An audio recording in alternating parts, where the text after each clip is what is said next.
여러분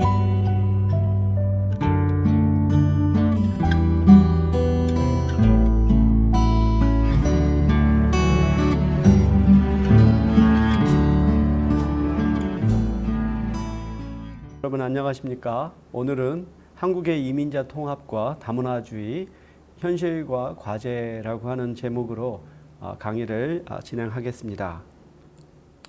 오늘 강의 주제는 이민자 통합의 중요성, 그리고 이민자 통합에 관한 여러 개념들을 소개하고 한국인의 다문화 수용성의 수준과 양상을 살펴보고 한국의 이민자 통합의 실태를 저희가 점검하고 마지막으로 향후 과제를 논의하는 순서로 진행을 하겠습니다.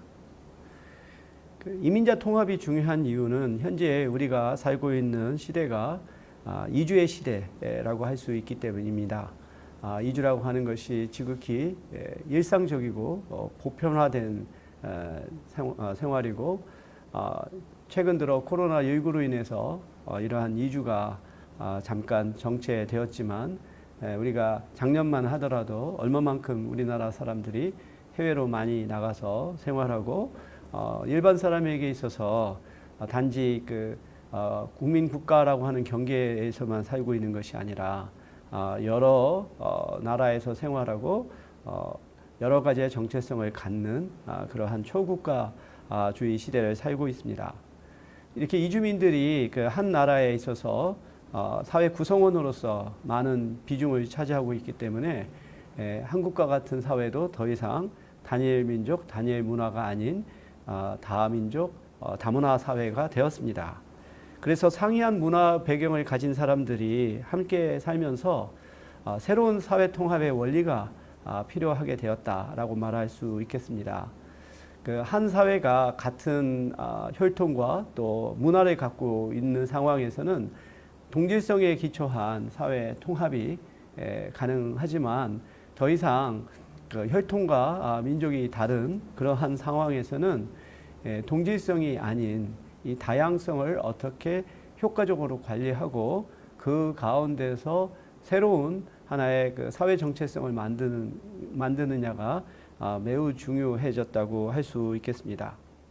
그리고 이미 이민자가 한 사회에 상당한 비율을 차지하고 있고 사회의 경제 발전이라든지 사회 문화의 발전에 있어서 중요한 역할을 하고 있는 상황에서 이민자가 거주국 사회의 어떤 기회 구조에 평등하게 참여할 수 있어서 개인뿐만 아니라 거주국 사회도 함께 발전할 수 있는 그러한 방안을 마련하는 것은 매우 중요한 과제라고 할 수 있겠습니다.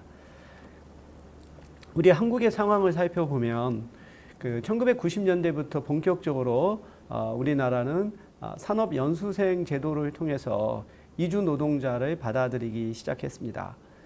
그 계기는 한국 사회가 경제 발전을 하게 되면서 일반인들의 생활 수준이 향상이 되고 그러면서 더 이상 힘들고 그리고 또 더럽고 또 위험한 일을 소위 말하는 3D 업종에 종사하는 사람들이 줄게 되면서 그러한 분야의 노동력을 제공하기 위해서 이주 노동자들을 받아들이기 시작했습니다. 그 이후로 결혼 이민자들 그리고 다문화 가족의 자녀 그리고 유학생 또 사업가, 투자가 등 다양한 유형의 이주민들이 증가하기 시작했습니다. 최근 들어서 나타나는 이주의 현상은 더 이상 어떠한 독신 남성의 이주가 아닌 가족 단위의 이주가 늘어났고 그리고 정주형 이민자들이 이제 늘어났다라고 하는 것입니다. 과거 독신 남성의 단기 체류의 이주가 일반적일 때는 어떤 고용의 문제, 임금의 문제 또는 인종차별의 문제가 주된 문제가 되었지만 이제 가족 단위와 정주형 이민자들이 늘게 되면서 가족, 교육, 보건의료, 사회보장 등 폭넓은 분야로 이 사회 문제가 발생하고 있습니다.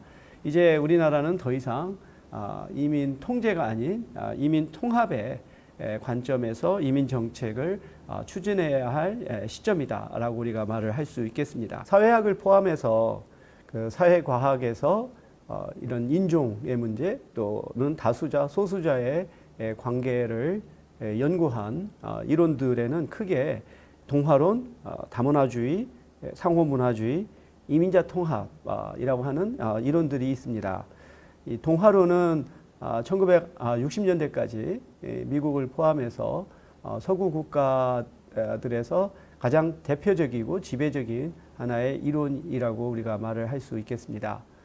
쉽게 말하자면 로마에 가면 로마법을 따르라 하는 것이 일종의 동화주의죠.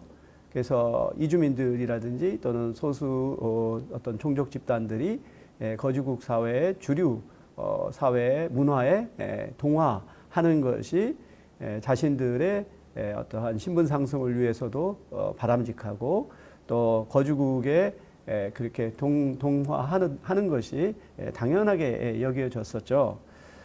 그러던 것이 이제 60년대 이후부터는 동화가 아닌 여러 문화들이 같이 공존하는 것을 바람직하게 여기는 다문화주의가 새로운 이론으로 등장을 하게 됩니다.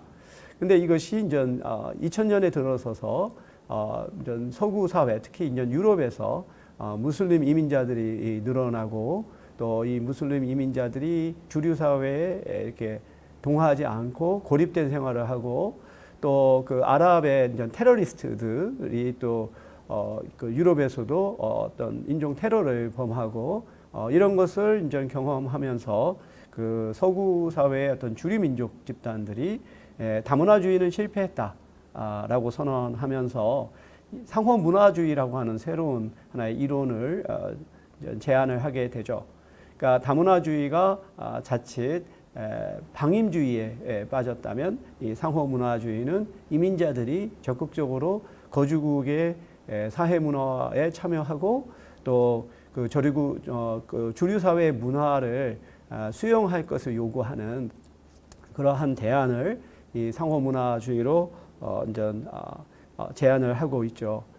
또 이러한 맥락에서 이 다문화주의라고 하는 것이 하나의 문화권, 소수 집단들의 문화권에 초점을 맞췄다면 이민자 통합은 고용이라든지 건강이라든지 교육이라든지 주거라든지 등과 같은 실질적인 이민자들의 사회 적응과 통합의 그 물적인 토대에 더 이렇게 초점을 맞추는 그러한 이론으로서 등장을 하게 됩니다.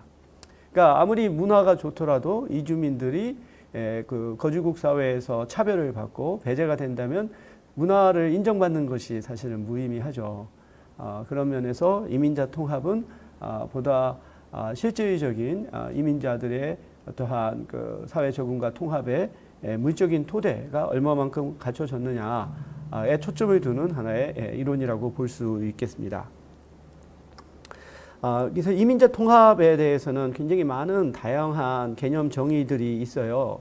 그 IOM이라고 하는 이민과 관련된 국제 이주 기구가 있는데 거기서는 이민자 통합을 이민자와 수용국 간의 상호 적응 과정이다라고 굉장히 포괄적으로 정의하고 여기에서는 이민자의 인권과 기회평등을 보호하고 취업과 노동시장, 지역개발, 국가안보, 사회통합, 공공건강, 교육, 귀화 및 시민권이라고 하는 영역에서 이민자들의 통합 수준을 측정하려고 하였어요.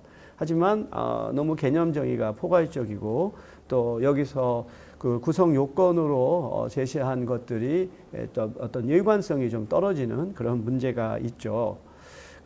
그래서 실질적으로 많은 국가들에서 이민자들의 통합 수준을 측정하는 하나의 지표로 많이 사용하는 것이 이민자 통합 정책 지수라고 하는 겁니다.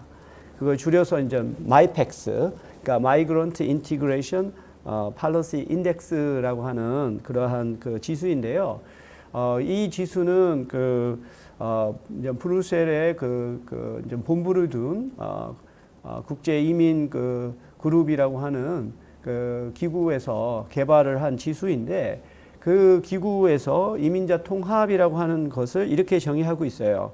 이민자가 거주국에서 기본적인 인권과 생활권을 보호받으면서 평등하게 사회의 기회 구조에 참여하는 정도라고 하는 방식으로 개념 정의를 하죠. 그래서 우리가 이 개념에서 두드러지게 나타나는 것은 뭐냐면 인권과 생활권을 보호받는다는 거, 그리고 평등한 일종의 기회 구조의 참여라고 하는 거죠.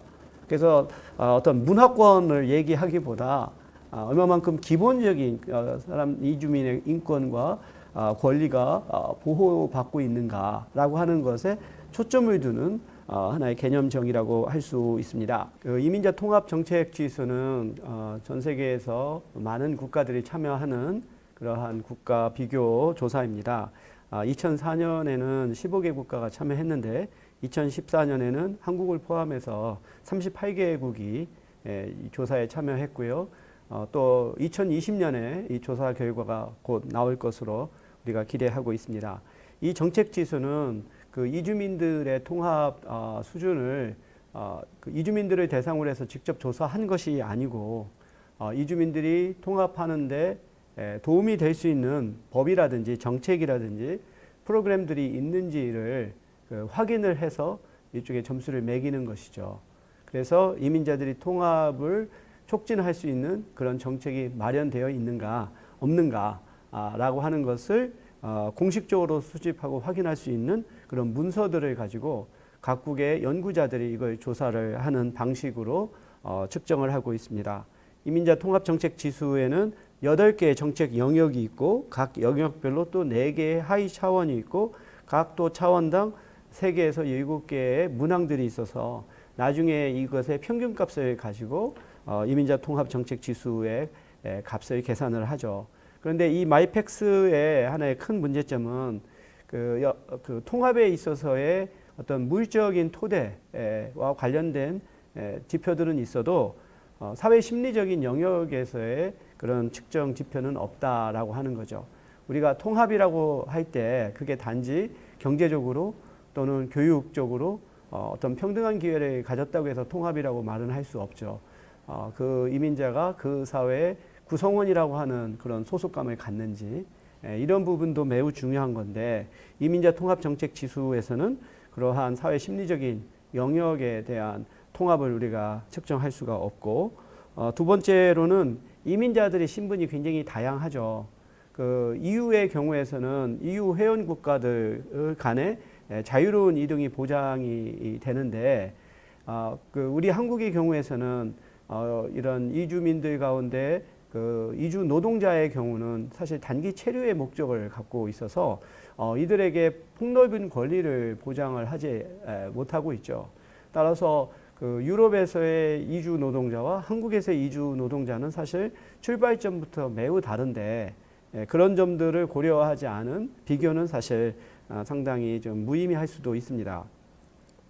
그래서 이민자 통합 정책 지수는 노동시장에서의 이동이 얼마만큼 자유로운가, 가족 재결합의 권리가 부여되는가, 교육 기회에 얼마만큼 참여할 수 있는가, 정치 참여에도 평등하게 참여할 수 있는가, 건강권이 보호되는가, 장기 거주가 보장이 되는가, 국적을 취득할 수 있는가, 그리고 차별을 금지하는 그런 법과 제도가 마련이 되어 있는가 라고 하는 영역을 가지고 측정을 합니다. 그래서 2010년과 2014년에 이민자 통합정책 지수의 점수를 국가별로 비교를 해보면 포르투갈과 스웨덴, 핀란드, 벨지움, 캐나다, 뉴질랜드, 노르웨이, 오스트레일리아 이런 식으로 주로 북구 유럽 국가들이 상당히 이민자 통합 정책의 수준이 잘 마련되어 있는 반면 그 터키, 그 라트비아, 사이프러스, 슬로바키아, 리투아니아, 몰타, 폴란드 등과 같이 좀 더 동구 유럽 국가들은 상당히 이러한 이민자들의 통합을 보장하는 이런 법과 제도가 마련이 덜 돼 있다라고 하는 걸 알 수 있어요. 우리나라의 경우는 그 여러 국가들 가운데 한 중간 정도 점수로 한 55점 정도를 기록하고 있는데 그 일본과 비교해 보면은 훨씬 우리나라가 이민자들의 통합을 촉진할 수 있는 어떠한 제도적 장치가 더 잘 마련되어 있는 걸 우리가 확인할 수가 있습니다. 한번 8개의 영역별로 이민자 통합 정책이 얼마만큼 마련되어 있는지를 살펴보면 우리나라가 가장 높은 점수를 받고 있는 것은 노동시장의 분야입니다. 이것은 이제 고용 허가제와 같은 걸 통해서 이주 노동자가 입국할 때 국내 노동자와 동일한 노동자의 지위를 보장받고 있는 것, 또는 그 노동자의 권리를 보장받는 그런 것들, 이런 것들이 이제 우리나라가 노동시장 분야에서 그래도 좋은 점수를 기록을 했고, 반면 우리나라가 상당히 취약한 분야가 그 건강 부분, 그 다음에 그 국적 취득, 이 부분에 있어서는 우리나라가 법적인 또는 제도적인 장치가 좀 덜 마련된 것으로 이렇게 나와 있어요. 그런데 이제 이게 2014년에 이루어진 조사인데 2020년으로 우리가 올라가게 되면 건강 분야에서도 상당한 개선이 있을 것으로 우리가 예측을 하죠.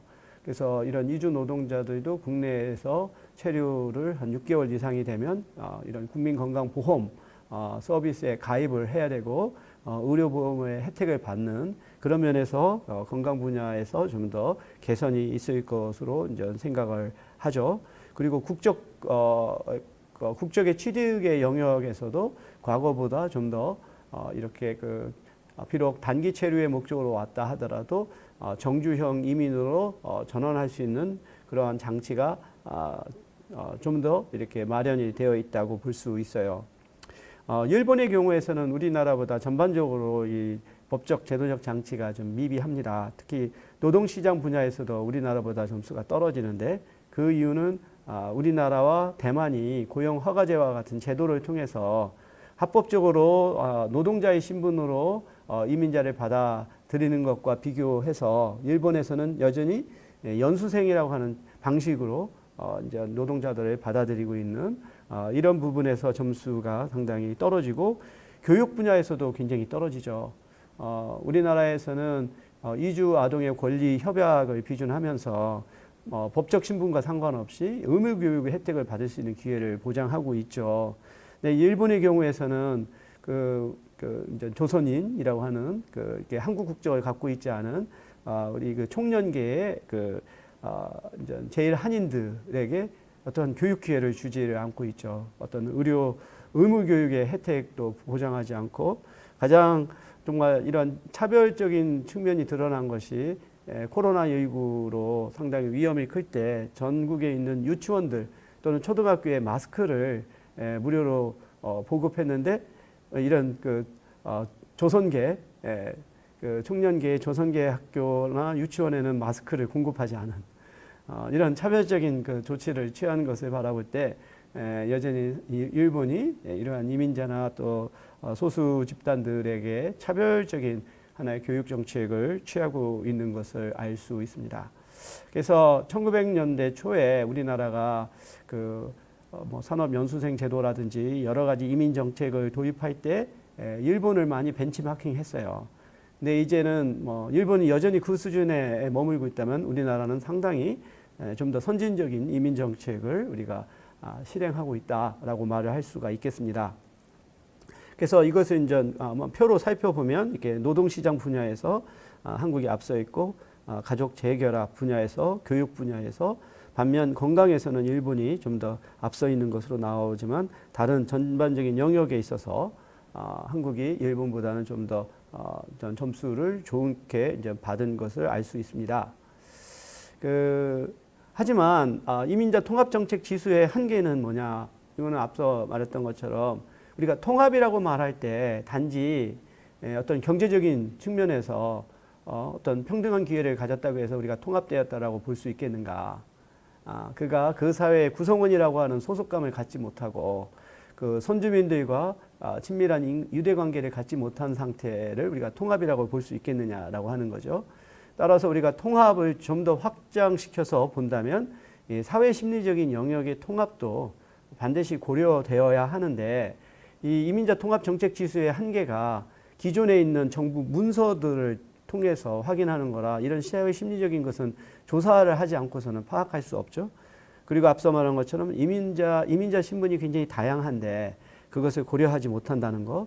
세 번째의 경우는 법과 제도가 존재한다고 해서 그게 이민자 통합이 이루어졌다고 볼 수는 없죠.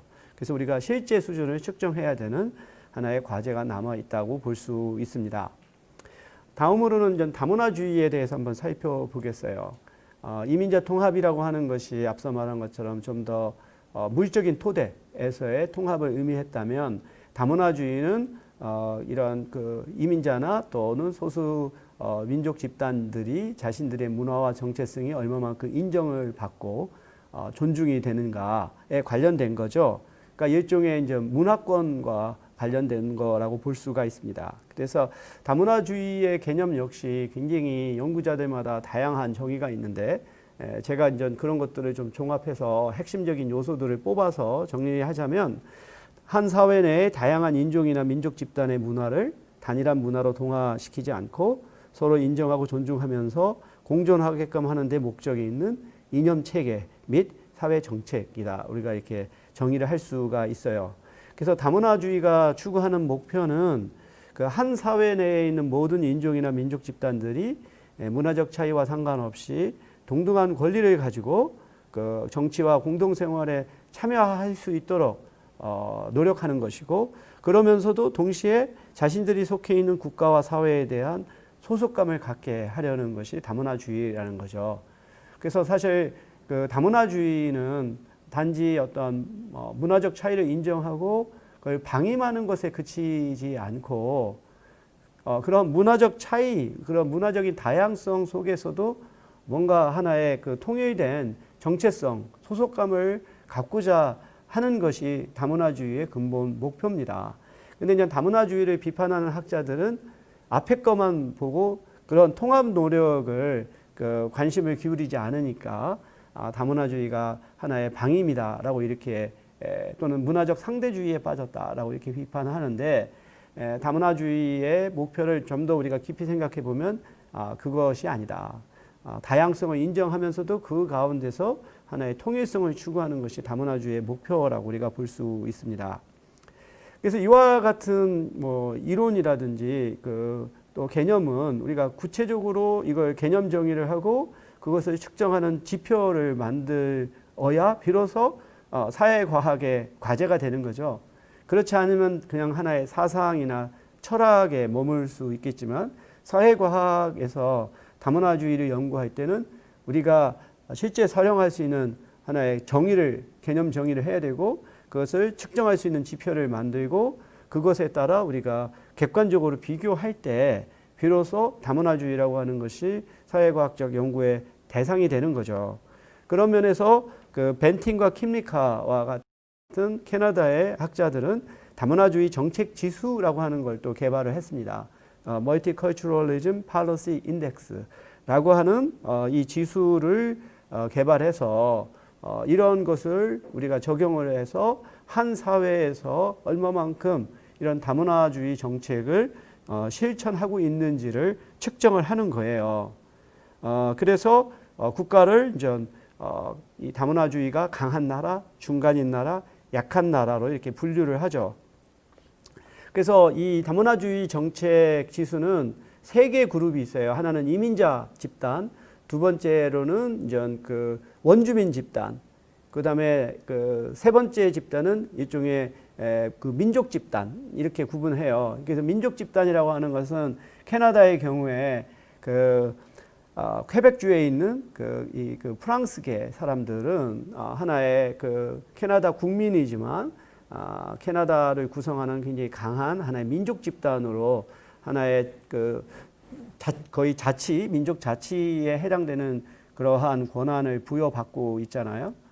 그래서 이렇게 다문화주의 정책의 대상은 이민자냐, 아니면은 민족 집단이냐, 아니면은 이누이트와 같은 어떤 미국에 있는 네이티브 아메리칸과 같은 원주민들을 대상으로 하는데, 우리 한국의 경우에서는 뭐 민족 집단이나 또는 원주민이 없다고 볼 수 있죠. 그러니까 이민자 대상의 정책 지수가 우리한테 해당이 되는데, 이렇게 그 슬라이드에서 나오는 것처럼 8가지의 영역에서 그 한 나라가 어떤 구체적인 법과 제도를 마련을 했는가를 가지고 측정을 하죠. 예를 들어서 어떤 헌법이라든지 사법 이런 그 기관에서 다문화주의를 이제 하나의 그 나라의 정신으로 표방을 했는가라고 하는 거죠. 우리나라에서는 다문화주의가 헌법에 표방이 되어 있지 않죠. 우리나라의 헌법은 만약에 우리가 다문화주의의 관점에서 살펴보면 굉장히 민족주의적인 헌법입니다. 그래서 우리나라의 헌법의 하나의 정신을 어떤 3.1운동부터 또는 그 임시정부 상해 임시정부부터 일제강점에 대한 독립운동 그것이 이제 3.1운동으로 이렇게 이어지고 이렇게 하나의 그 민족국가로서 시작했던 이것을 헌법 정신으로 삼고 있고 헌법에서 보호해야 되는 대상은 국민입니다. 근데 이제 우리가 지금 21세기에 이제 어느 한 사회가 더 이상 단일 민족, 단일 문화가 아닌 상황에서 그 헌법의 대상이 국민으로 제한됐다라고 하는 것은 다시 한번 우리가 생각해 볼 하나의 점이라고 생각해요. 왜냐하면 그 사회 구성원이 국민만이 아니거든요.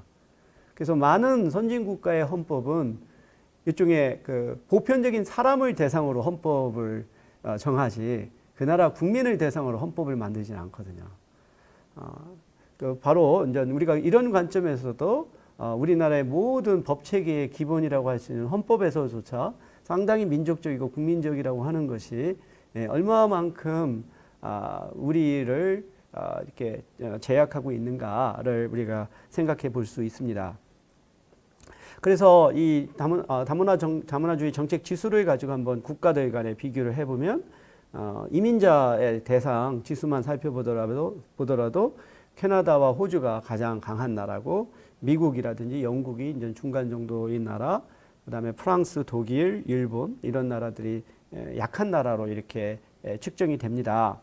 2010년 보다 더 최근의 통계로 넘어가게 되면 역시 그 호주라든지 캐나다라든지 핀란드, 뉴질랜드, 스웨덴 같은 나라들이 굉장히 국가 정책 차원에서 다문화주의를 보다 적극적으로 추진하는가 하면 미국이라든지 프랑스라든지 독일이라든지 이런 나라들은 좀 그거보다 약한 일본의 경우는 뭐 그 점수가 0점 이것이 1980년부터 2010년까지 전혀 이게 진전이 없는 그러한 나라입니다.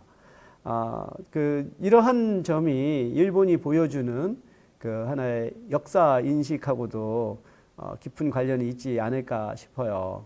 그리고 여전히 일본에서 우리 그 제일 한인을 대상으로 하는 어떠한 그 혐오 표현이라든지 그 과거 일제가 한국을 포함해서 동남아시아 국가를 식민 지배하고 그 많은 인권을 유린한 것에 대해서 전혀 그 사죄를 하지 않는 이러한 것도 결국은 이제 자신들의 어떤 민족과 국가에 대한 그 맹목적인 헌신이라고 하는 것이 그 사회의 어떤 소수자들에 대한 인정과 관용으로 이어지지 않은 것으로 우리가 해석할 수가 있죠. 이러한 다문화주의 정책 지수를 세계 여러 나라에서 어떻게 진행됐는지를 한번 진단을 해보면 이게 이제 1980년대의 상황입니다. 미국, 캐나다라든지 스웨덴, 핀란드, 그 다음에 호주가 다문화주의가 강한 나라로 이렇게 나와 있죠. 근데 이게 2000년으로 넘어가게 되면 좀 더 이것이 확장된 걸 볼 수 있어요. 그리고 2010년으로 가면 다문화주의가 중간이었던 나라가 좀 더 강해지거나 또는 다문화주의가 약했던 나라가 중간인 나라로 이렇게 오히려 확장되는 걸 우리가 이 그래프를 통해서 볼 수 있어요. 한번 이 세 개의 하나의 시점을 한번 쭉 하나의 슬라이드에서 살펴보면 이 다문화주의의 일종의 강도가 점차 확장된 걸 우리가 알 수 있죠. 뭐 예를 들어서 2000년에 보면은 이 포르투갈, 스페인 이런 것이 약한 나라였던 것이 중간인 나라로 이렇게 또 성장을 하게 되고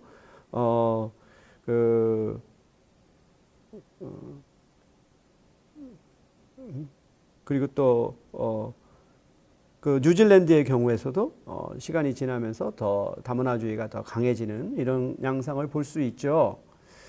근데 이제 서구에서는 2000년부터 이 반다문화주의 정서가 상당히 커졌고, 다문화주의는 뭐 실패했다라고 하는 것이 공공연한 하나의 그 레토릭이었어요.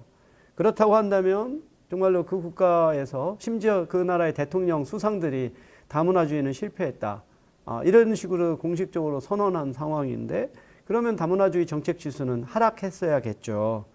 근데 오히려 우리가 측정을 해보면 하락하지 않고 점진적으로 증가한 것을 알 수 있어요.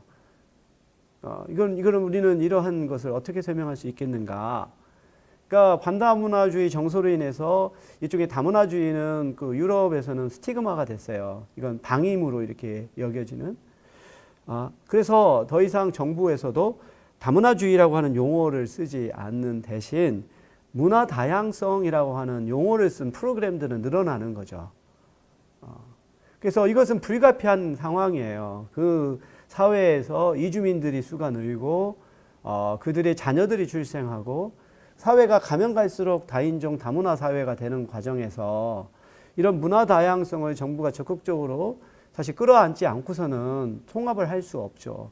근데 대신 다문화주의라고 하는 이름 대신 문화 다양성이라고 하는 용어로 쓸 뿐이라는 거죠. 한번 우리나라는 이러한 다문화주의 정책 지수에 포함이 되지 않았어요. 그래서 한번 이 기준을 가지고 우리나라를 한번 적용을 해보면, 우리는 2014년 그 기준으로 바라볼 때 한 2점 정도. 일본이 0점인 것보다는 그래도 점수가 높지만,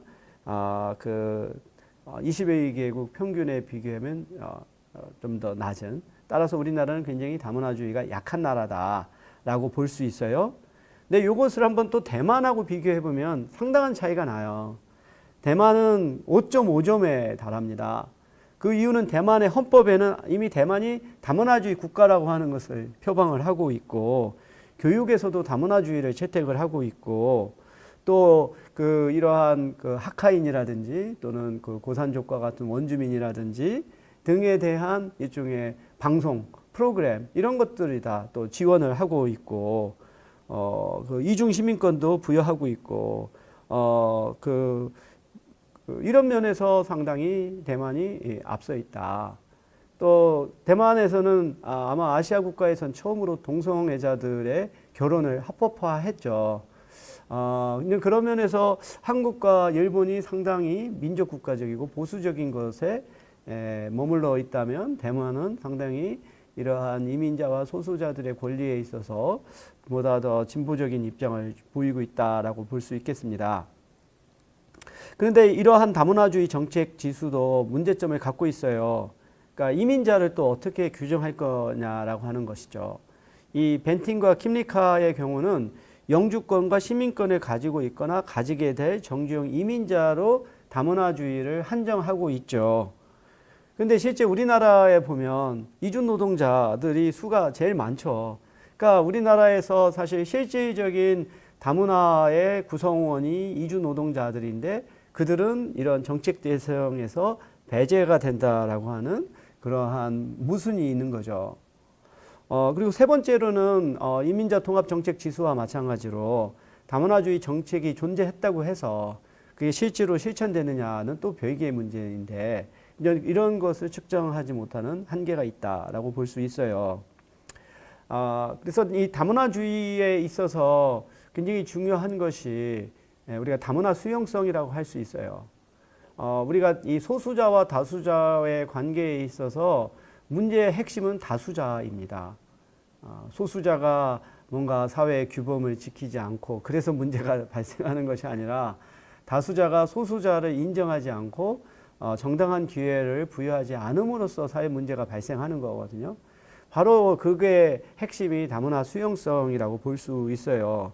그래서 다문화 수용성은 또 이것 역시 여러 연구자들마다 다양한 방식으로 정의가 되는데, 저는 이렇게 이제 정의를 해요. 다문화 사회로의 변화와 서로 다른 인종과 문화적 배경을 가진 집단을 한 사회의 구성원으로 받아들이는 수용의 정도다라는 거죠.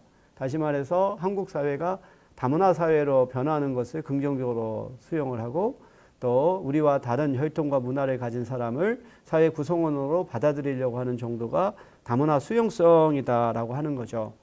근데 이런 다문화 수용성은 왜 중요하냐면